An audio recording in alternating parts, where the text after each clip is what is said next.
জানো তো আজকে অনেক ভোরবেলা উঠে আমি আমার বরের জন্য না খাবার করছি, মানে ওকে আজকে একটু টিফিন দিয়ে দেবো। আর বাইরে গেলে না ও খেতে চায় না। আমি মনে হয় মনে মনে ভাবলাম কী বলো তো, যে একটু টিফিন যদি সাথে থাকে হয়তো খেয়ে নেবে। তার জন্য আমি আজকে অনেক ভোরবেলা উঠে ওর জন্য টিফিন করছি। নমস্কার, আমি পপি, মানে ওয়েস্ট বেঙ্গল বর্ধমান জেলা থেকে আমার একটি মিনি ব্লগে তোমাদের সকলকে স্বাগত জানাই। এই যে দেখো, আমি সকালবেলা উঠে গেছি। সকালবেলা উঠে আমি না সেই রাতেই মটর ভিজিয়ে রেখেছিলাম। ভাবলাম কি একটু সকালবেলা উঠে আমি একটু ঘুগনি আর পরোটা করে দেবো। তার জন্য এই যে দেখো, আমি সকালবেলা উঠে সব কিছু কেটে কুটে মশলা আমি তাড়াতাড়ি করে আগেই মটরটা আলুটা কেটে এই যে আমি প্রেশার কুকারে বসিয়ে নিয়েছি, মানে ওইটা আমি সিটি মারছি। আর এদিকে আমি মশলাটা কষাচ্ছিলাম। মশলাটা কষিয়ে আমি এইদিকে কী বলো তো, আমি ঘুগনিটা অনেকক্ষণ ধরে একটু মশলাটা কষাই, তো তাহলে ঘুগনিটা একটু স্বাদ লাগে। তো তার জন্য আমার অনেকক্ষণ ধরে কষিয়ে আমি এদিকে ঘুগনিটা বসিয়ে দিয়েছিলাম। আর এদিকে পরোটাগুলো করে ভাবলাম কি একটু ঠান্ডা করব।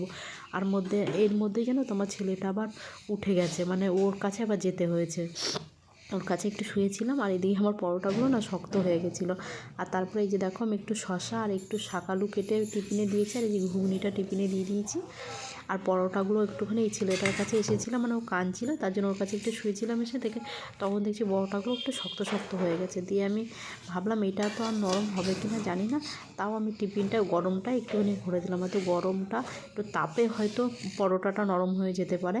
তার জন্য আমি এই যে দেখো, আমার হয়ে গেছে, সব কমপ্লিট হয়ে গেছে। অনেক ঠান্ডা ছিল জানো তো আজকে ভোরবেলায়। তারপরে এই যে দেখো, আমার ছেলেটা সেই, আমার তো ধরো 7টার মধ্যে সব করে টোরে আমি আবার ছেলের কাছে এসেছিলাম। দেখো আমার ছেলে যে উঠেছে 10:30, 11:30 নাগাদ, এই যে ঘুম থেকে উঠেছে। ঘুম থেকে উঠে দেখো, আর আমার বর কী করে জানো তো, মানে প্রচণ্ড, আমাদের এই ঘরটা না প্রচণ্ড ঠান্ডা। তার জন্য কী করে, যে মশারির চারিদিকে মনে হয় 5টা বিছনার চাদর দেয়। চারিদিকে উপরে 2টো, চারিদিকে 4টে, আর উপরে 2টো দেয়, মানে তাহলে ও আচ্ছা 6টা হয়। তাহলে 6টা এই যে বিছনার চাদর দিয়ে রাখে, তাহলে একটু মানে কী বলতো, একটুখানি গরম হয় ঘরটা।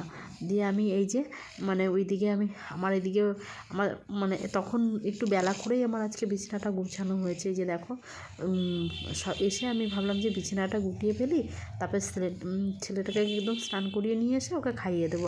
আর ওকে সকালবেলা উঠে আমি রুটি ঘুগনি আজকে খাইয়ে দিয়েছি, আর ও ওইটা খেয়েছে। একটু মনে হয় কম হয়ে গেছিলো, তার জন্য ভাবলাম তাড়াতাড়ি করে রান্নাটা বসাই, তারপরে ওকে তাড়াতাড়ি করে আমি খাইয়ে দেবো।